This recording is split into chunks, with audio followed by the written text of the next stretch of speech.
Seringkali kita bertanya,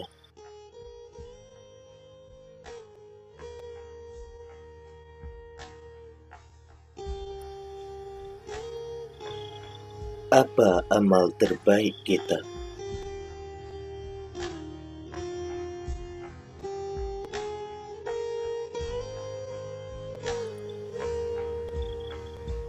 Padahal mereka ada dalam keseharian kita.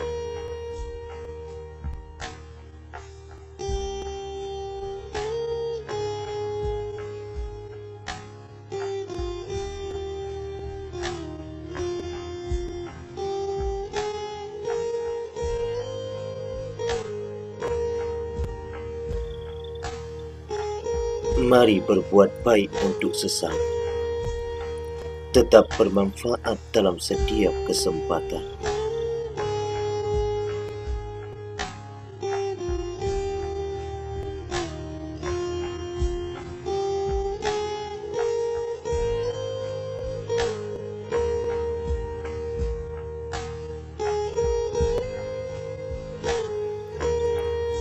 Lembaga Peduli Duafa Aceh LPDA. Mari mengukir senyuman di wajah duafa Aceh.